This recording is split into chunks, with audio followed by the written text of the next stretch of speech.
Video like जरूर कर लीजिए और ऐसे वीडियो लगातार फ्री में पाने के लिए चैनल को तुरंत सब्सक्राइब कर लीजिए और बेल आइकन को जरूर टैप कर लीजिए ताकि आगे भी सारे वीडियो आपको मिलते रहे। यूट्यूब में फॉलो करते हैं तो प्लीज ये वाला फ्री टेलीग्राम चैनल जरूर ज्वाइन कर लीजिएगा। सारे नोटिफिकेशन सारे अपडेट यहीं पे आते हैं, ध्यान रखिए।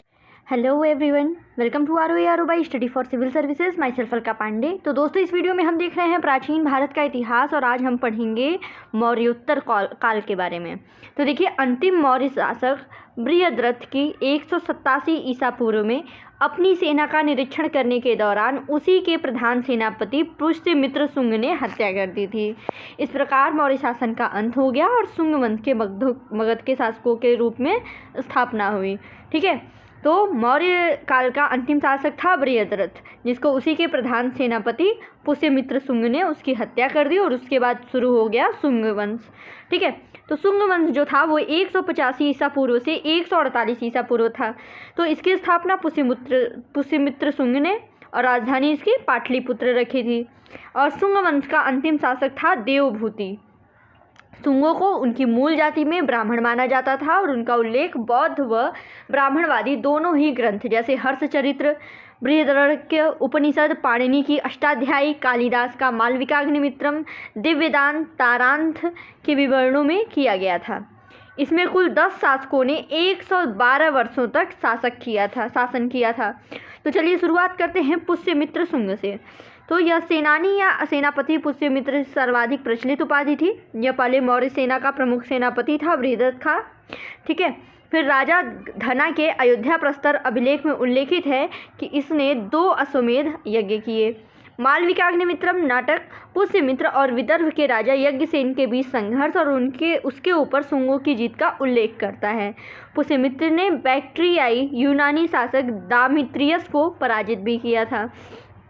फिर है पतंजलि ने जिन्होंने महाभाष्य लिखा, ये पुष्यमित्र शुंग के समकालीन थे। याद रखिएगा, पतंजलि जो हैं वो पुष्यमित्र शुंग के समकालीन थे। और दिव्यवदान पुष्यमित्र बौद्धों के प्रति क्रूरता और उसकी बौद्ध धर्म के प्रति घृणा का वर्णन करता है। अगला शासक है अग्निमित्र, जो पुष्यमित्र के बाद शासक बना था। 8 वर्ष तक इन्होंने राज्य किया था और कालिदास के नाटक मालविकाग्निमित्रम का नायक जो है वो अग्निमित्र ही है। ठीक है, और इसमें क्या है, उसने विदिशा के वायसराय के रूप में वर्णित किया गया है। विदर्भ की राजकुमारी मालविका अग्निमित्र की तीसरी पत्नी थी और उसकी 2 पत्नियों के नाम धारिणी और इरावती था। ठीक है, अगला शासक है देवभूति।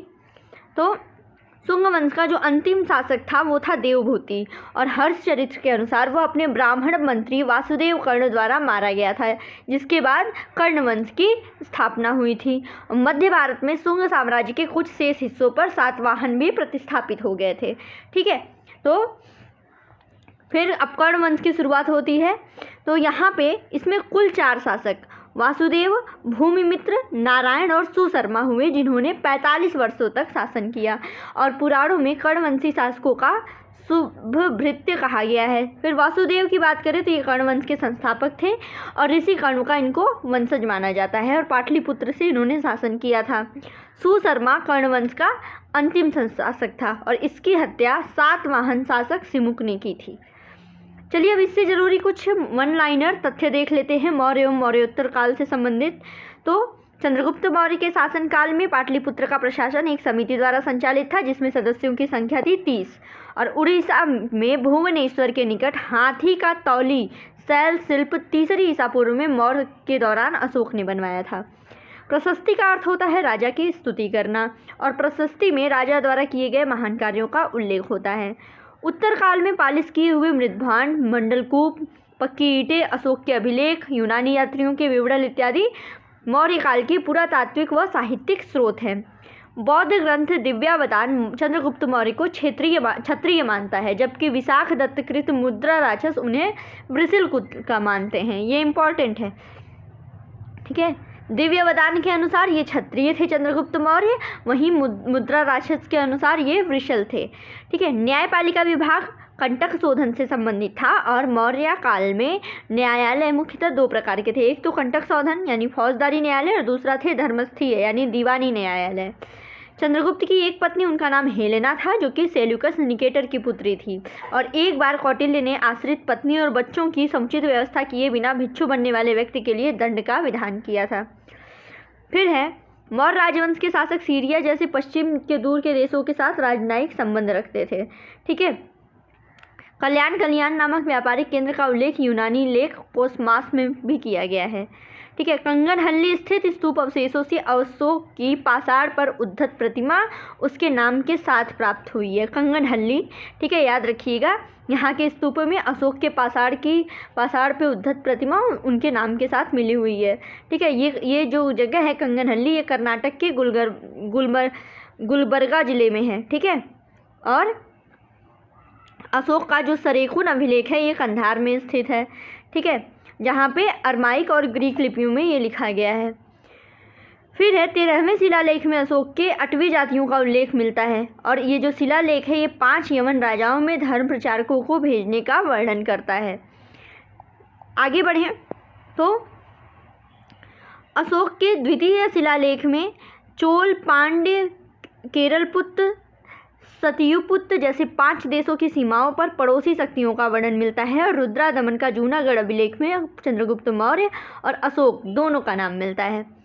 फिर है अशोक ने अपने शासनकाल के 20वें वर्ष लिम्बुनी की यात्रा की थी और मौर्य काल में भवनों का निर्माण लकड़ी से भी होता है। इसका पुरातात्विक प्रमाण पटना के समीप बुलंदी भाग और कुम्हार से प्राप्त हुआ है। ठीक है। कपिलवस्तु महाविहारे अंकित सील जो है ये पिपरावा से प्राप्त हुई है। ऐसे फैक्ट एग्जाम में बिल्कुल पूछ के आ जाते हैं, इसको ध्यान से पढ़िएगा। फिर है गुप्तोत्तर काल में पूर्व तट के प्रमुख बंदरगाह ताम्रलिप्ति था और दक्षिण में शैव धर्म के आचार्य सुंदर मूर्ति थे।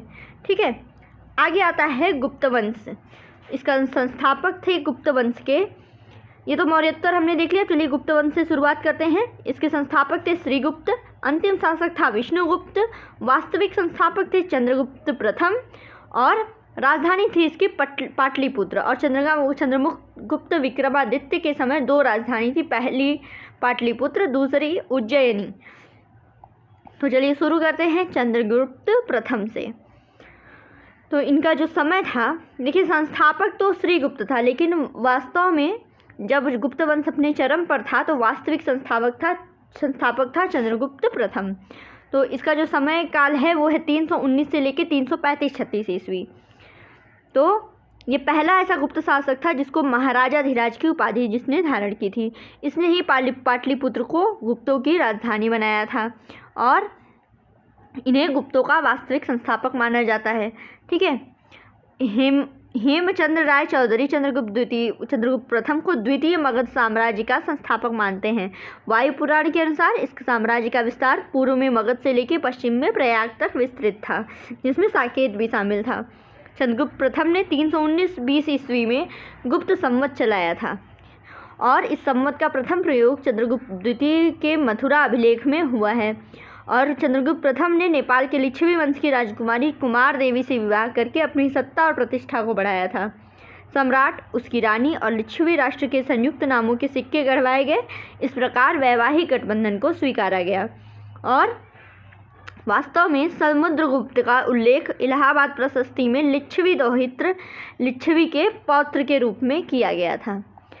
अगले इंपॉर्टेंट शासक हैं समुद्रगुप्त पर क्रमांक। ठीक है। इनका शासनकाल था 335 से लेकर 375 ईस्वी।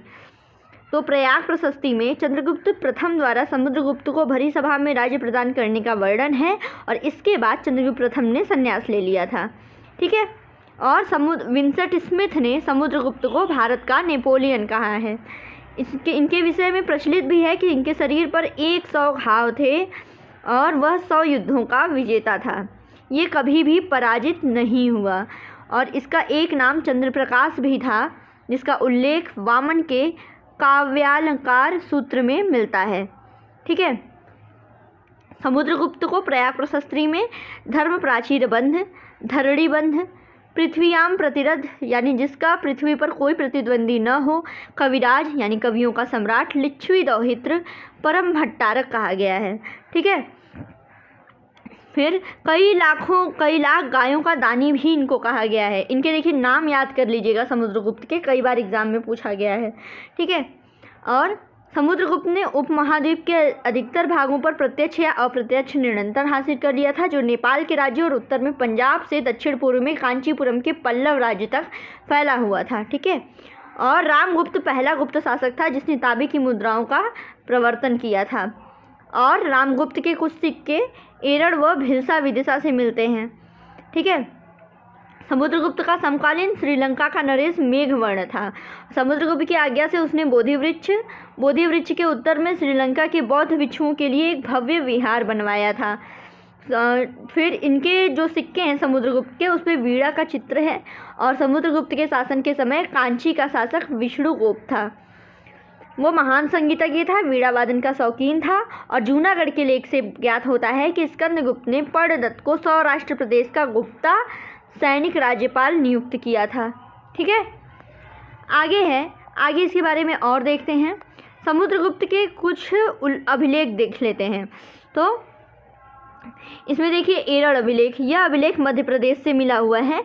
और इस लेख में कनिंघन ने वीणा नदी पर स्थित एरड़ में खोजा था। और एरी कीड़ प्रदेश समुद्रगुप्त का भोगनगर था। इस अभिलेख में पृथ्वी रूपी कुलवधु मुदिता वृतिनी, दत्तशुल्का पत्नी दत्तदेवी, अनेक पुत्र पौत्र बताए गए हैं। और इसमें कहा गया है कि समुद्रगुप्त प्रसन्न होने पर कुबेर तथा नाराज होने पर यमराज के समान था। एरड़ अभिलेख में इनके बारे में लिखा गया है।